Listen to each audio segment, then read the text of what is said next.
Chess is a game that requires a lot of time, not only to play, but to actually get good at and improve.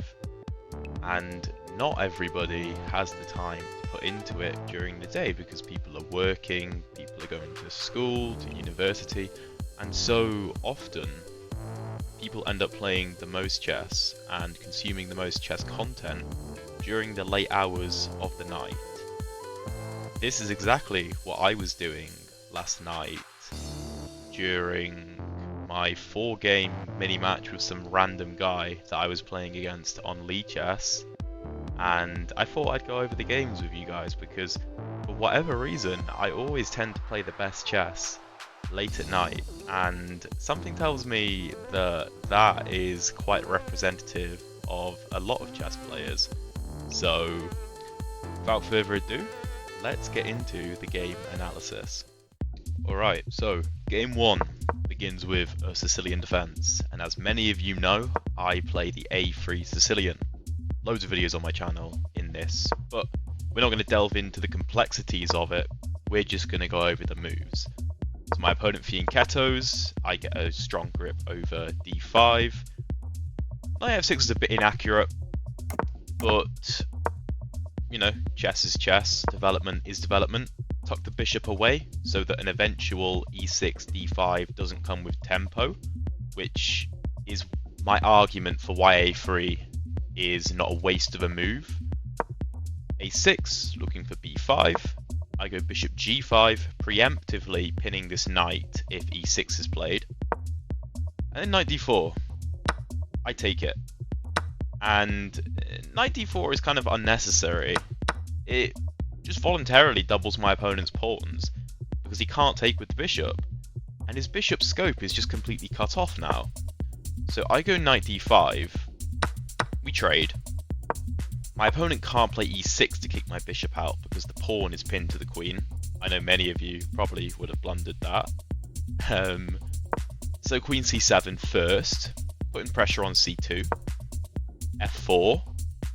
f4 is played because I'm looking at f5 in the future. That's how I want to attack my opponent. So we have e6, bishop b3, just securing this pawn. This is a very common structure on the queen side in this particular opening, where the bishop covers c2, the b pawn covers a3, and the bishop stops anything from seeing b2, especially since this bishop is cut off by its own pawn. So b5 is played, looking to fianchetto. I play a4. I'm hoping my opponent takes, and then I'd probably take with the rook, because it makes it very hard for my opponent to try and break my queenside structure now. So bishop d7, I'm going to turn the feedback off, man. It makes me look bad, all the mistakes that I'm making. So bishop d7, take, and queen f3. My opponent trades one set of rooks, and I now have control over the a file, but I can't really infiltrate. I can go to a6, but what am I doing on a6? I'm just staring at a pawn that's defended. So bishop c6, and I go g4. g4 is a very aggressive move. I want to play f5 and unleash this bishop on the long diagonal. I might also rotate my rook back to the f-file to give my queen some extra support, but for now, it helps to cover a8 to stop my opponent from going there. He could play rook a8 and trade, but f5 is going to happen all the same. So my opponent plays h6, kicking my bishop back, and then goes queen b7. The computer prefers d5, which is what I was expecting, and here I should probably take, but after e takes, I don't take because then queen takes c2. Instead, I've probably got to play a move like queen f2 to defend c2, or rook c1, but probably queen f2. And I'm not better, but my opponent's got a bit of a dubious pawn structure. This is probably a better endgame if I can trade off the queens for me. But with the queens on, it's dangerous still, especially with my kingside pawns pushed forward. So, queen b7 is a bit inaccurate because it allows f5. But I go queen to f2 first to step off of this diagonal. My opponent, again, probably should play d5, but he goes king h7, and now I strike. Takes, which I was very surprised by because it opens my bishop up. And then bishop e5, and I was like, huh, what if I take? This bishop no longer protects the rook. If my opponent had played a nothing move here, and I take, then he can take back with the f-pawn, the rook is unleashed, and his king looks pretty safe, right? I want to be playing probably pawn f6 to kick the bishop back in this sort of position. Although actually here, bishop e7 wins, but you get my point, right? Like, the idea is that the bishop protects the rook. After bishop e5, I'm assuming he wanted to make sure f6 didn't trap his bishop. But this allows f takes g6, and the pawn can't take because the rook hangs. So the king has to take. But it's not actually that simple to attack the king. Here I spend about 40 seconds on queen f5 check, because I couldn't see a follow-up after king g7. The king is surprisingly safe, because his bishop keeps an eye on f6. So I bring the rook to f1. The computer calls it a mistake, but it is literally the computer's favourite move, so typical stockfish. And then f6, and f6 was weird, because look at my bishop. I go rook f2, which is inaccurate. I should have played here, here, and then take, because I can access the g8 square, so my opponent can't trade everything because of this. That I missed. I played rook f2 with the intention of bringing my rook to g2, because my thinking was my queen cuts off the h7 square, and therefore if the king has to retreat to h8, then h6 is looking very weak. But okay, king h8, rook g2, queen h7, and I'm very low on time here. I go queen h5 because I don't want to trade the queens. I think it's probably the best move. Just keeping the pressure on, looking at all the weak squares. I want to play rook here if I can. Bishop e8 kicks my queen to f3, and then bishop to f7, and this loses because after bishop takes f6 check, my opponent can no longer take with the rook because he's cut off the connection. And you know, if I do this first, my opponent's fine because he has adequate defense of f6. But this loses. My opponent can't step onto the g file. He's going to have to sack his queen, and it's mate all the same. So that was game one, and my opponent offered me a rematch. So I was like, shoo, spoilers, spoilers, spoilers. Excuse me.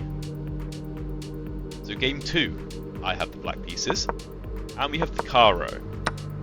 We have the exchange Caro, knight f3, knight c6, bishop d3, bishop g4, c3, knight f6, this is all theory, castle, e6, bishop f4, and I go bishop d6. I kind of need to trade the bishops off here. As much as I'd love to have a monopoly over this diagonal, my opponent got here first, and I can't let him control all these key squares. So rather than going to e7, I offer my opponent a trade. And he has nothing better than to accept. So takes, and rook e1. I'd love to put a knight on e4, but my opponent's going to make it difficult. So I castle. We have knight bd2, which protects this knight so that the queen is now able to move away, so that taking the knight doesn't double the pawns because he can just take back with the knight, and now he can alleviate the pin. I go rook fe8. a4 was a strange move to me, because I thought it allows e5, which is the best move. And after takes, we have a double attack. Knight can't take because it's pinned. Bishop e2, solving both problems at once. And here I go bishop f5. And my opponent takes. I take with the rook. which actually blunders knight c4, which is just a fork, and I can't take because the queen hangs. Fortunately, my opponent missed this and went knight f3. I dropped the rook back to e7 so I can double up. Knight d4, attacking the bishop. And I go bishop e4, because rather than going to g6, I want to try and stop my opponent playing bishop f3, because I'm not going to trade, but I'm just going to block the diagonal with my bishop. And I'm trying to induce the move f3 to get him to create a weakness, and then I'll retreat to g6. And that also would stop his bishop from going to f3. So he opts with bishop d3 to contest my bishop. I go rook a to e8. I have, 4 defenders on the bishop. Knight f5 is an interesting move because I'm forked, and so I have to take. Rook takes e7. Now you can't play bishop takes because then you lose a queen for a rook. So you have the intermezzo of rook takes e7. I have to take the rook back. Bishop takes f5, and here I play queen e2. And although I have an isolated pawn, and therefore trading should be bad for me, I'm happy to accept this trade because I force the rook to remain passive. And although I might have to bring my rook out because it might get trapped by the opponent's king at some point, I think that I have enough to hold here. My opponent doesn't take. He goes rook b1 immediately, and he'd like me to take his queen. Instead I go g6, and I'm like, no, I insist you take me, so I get my rook to the second rank. Bishop d3 attacks my queen and forces me to make a decision. I go to e5, which is the best square. f3, which is just an odd move. Yeah, you stop my knight from coming in. My knight wasn't really threatening anything anyway. You already control g4, and there's no ideas of back rank mate after knight g4 queen takes, because the bishop can always go back to f1. Imagine the bishop when here, and then this, and then queen takes. Then this would be mate. But the point is, the bishop can always drop back to f1, so knight g4 isn't a problem. My opponent panics a bit though, and I go d4, because I want to trade off my weak pawn. It's an isolated queen's pawn, right? That was the price that I had to pay to play e5 in the opening. So I tried to trade. Bishop b5 attacks the rook and adds an attacker to the pawn. So I go rook d8, and if takes, then I can take with the rook, attack the queen, and I've traded off my weakness. And you could argue that I'm better because I'm a bit more active, and my opponent's king is a bit more vulnerable than mine. But my opponent goes queen d3, which is a good move, because I can't take, as it would hang the rook. And he's going to play rook d1 to try and pile up pressure. Here I play knight h5. I kind of panicked a bit. I spent 40 seconds out of my remaining 53 on knight h5, looking at f4. It looks scary, but I'm not really threatening anything. So my opponent calls my bluff with rook d1 and goes, "You're going to lose this pawn." And I go, yeah, maybe I am, but knight f4 all the same. If you drop back to somewhere like this, then I can probably play knight e6, and then add enough defenders to my pawn so that I'm okay. And I also defend my rook, so maybe I am actually going to take you now. But my opponent goes queen e4. I trade the queens, and I go knight e6, defending the pawn. My opponent goes bishop c4, and here d takes c3 is essential, because if I play a nothing move, my opponent's going to take, and then he's going to win my pawn, and I'm just a pawn down. So I need to take on c3 first, opening up the line of sight between the rooks. And after takes, I can take with the knight, which means the bishop can't take, and I got rid of my weakness. My opponent's pawn structure now has 4 pawn islands compared to my 2 pawn islands. And whilst his bishop maybe is better than my knight, he's going to have to prove it. So So we have king f8, bishop d5, dominating the knight's movement, right? Classic setup where there's two spaces between the pieces. I bring the king, I go b6, bring the king, and I go knight to e6 check, because I need to get my knight into the game. My opponent decides to take, so I take back. But again, my pawn structure is a bit better than my opponent's, even though his king's a bit more active. And whilst it looks drawn, there's a big problem in this position for white.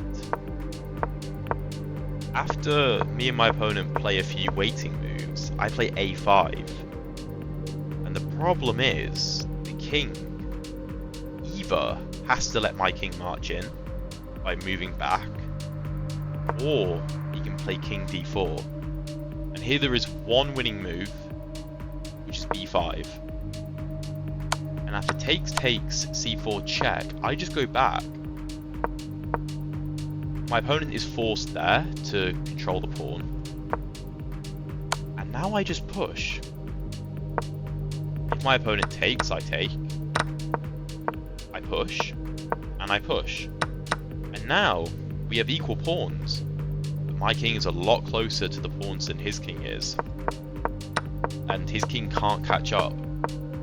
Here, I sacrifice my e-pawn to force the king off the defensive g3. I'm going to win h4, and 2 pawns up, this is an easy win. So that was game 2. And my opponent offered me another rematch, and I was like, yeah, let's go. Let's go, man. And we have another Sicilian, but instead of playing g6, my opponent goes for e5. I go knight c3, knight f6, bishop c4. Same setup, we're just controlling the d5 square. We have d6, d3, bishop e7, bishop g5. This is a classic scenario where I don't mind taking the knight. There's actually another video in which I did exactly the same thing, which I'll link up here if you guys are interested. And control of the d5 square it really counted for a lot in that game, let's just put it that way. So castle, I could take, but I decide to go knight ge2 first. Knight bd7, castle, and knight g4. Knight g4 is an odd move, because I trade, knight d5 attacks the queen, queen d8, and then knight e to c3, further reinforcing my grip on the d5 square, and also opening up an attack on my opponent's knight. Here, I expected this move, offering some defense and offering a trade, or this move, offering a trade and getting out of the way of the attack. My opponent chooses queen h4, which threatens me, but I just go h3. And I'm like, I don't see the point, because f5 doesn't work, the knight just hangs, this is not scary. It also opens up a very dangerous diagonal. I have ideas of knight to c7 or b6 with a check, winning the rook. My opponent goes knight d to f6, and if I take, then knight takes and I'm losing, because the queen gets in. But this isn't checkers, and I don't have to take. I go queen f3, because now I could go queen g3, offering a trade. And then knight h5. And knight h5 was just baffling, because I was like, I don't see the threat. Now if I take, you don't have a knight to take back with and threaten mate. You only have a bishop. And then I just move. Knight f4 is not scary. I could take, but I decided that I wanted to instead go queen g3, because I was like, look, I can win a second piece, but I'm already up a piece. Let's just trade queens and attack this bishop. If you take me, then take me. Like, I'm happy with that. We have queen g5. Again, I could take, but now the queen defends the f-pawn, and it's not quite as easy here. So instead, I play f3, because this is a pin, and there's nothing for my opponent. he can take the knight. I just take the knight back. His bishop's hanging, and I control the e3 square, so there's no checks. h5 is played, takes, queen e3, queen h4, and here I find the best move, which is g3. So if I play something like a4, there's ideas of g3, and I'm going to have to run with the king, and it's unnecessary to allow this. It's winning, but why allow it? I just go g3, attack the queen, rook f2, threatening rook h2, and my opponent has nothing better but to go back to h6. He voluntarily offers me a queen trade, so I'm like, sure. Rook f6, g7, rook af1, rook ad8, and here I find a move I was really happy with. It's a knight e7. This opens up the bishop's attack on f7, but also after rook b7, this rook can't defend. And this is mate in 5, because rook takes f7, rook takes f7, rook takes f7. King has one move, knight g6 check, opening up an attack on his rook. King g8, and rook takes d7, discovered check. The king has no sideways movement, and can't go forward because of the rook, and is under attack. So after d5, bishop takes d5 is mate. I was very happy with this game. And here I offered my opponent a rematch because I'm like, I'm farming a bit of elo here, like, why not? And he accepts. And we have the exact same position as the previous game, which is why I'm rushing through it. Exact same opening. Knight bd2, rook fe8, a4, e5, takes, bishop e2. But here I go knight g6. In the previous game I played bishop f5, and I thought that that wasn't the correct move. So I went knight g6, looking at the f4 square. This is a crazy game. Move h3, bishop d7, bishop b5, and I go knight f4. My opponent can't play g3 to kick it out because he loses the h-pawn. So, my opponent goes queen b3. I go a6 because I actually spent a whole minute in this position. I couldn't find anything better than a6. We have takes, and knight e5, which attacks my queen and goes, how are you going to defend this pawn? And I say, I'm not going to defend the pawn. Take it. Here, I had planned rook ab1, queen takes f7, king h8, and I thought that I had quite a strong attack here. The knight came to f3 to defend the other knight. I am actually opening the f-file, and although there's a bunch of pieces in the way currently, after the queen moves, my attack is kind of strong. Because remember, I'm down 2 pawns, and the computer says it's zeros, meaning that I have two whole points worth of compensation here. In a blitz game, I'd be very willing to play this position and try and push for a win. But my opponent doesn't indulge in the pawn, and he goes knight d to f3. I play rook ab8, missing knight e4, because knight e4 does threaten to win the knight, because I cut off the rook's connection. But I decided that I had plenty of time. Rook ad1, and I went g5. Now g5 I played because it ensured that I would never get back rank mated, so I could eventually give this b7 pawn up at some point if I want to move this rook onto like the e-file or something. So it gives my king an escape. Also just secures this knight and threatens g4 in the future. Here I expected knight d4, attacking my queen, and I have to go all the way back to c8, as that's the only safe square for me. I missed that when I played g5, so I expected knight d4. But my opponent went queen b4, and I went knight e4. So now, this doesn't work, because the knight would hang. right? Previously, the rook would have been defending the knight. There's a lot of mistakes coming up now, since we're on such low time. Queen d4 is played. Here, I have h5 looking for g4, but I went f6, attacking the knight. Knight g4, and I played king g7, because I thought this pawn is kind of weak, let's just add a defender. Here, knight e3 is good, and after the queen moves, computer thinks knight takes d5 is good for black.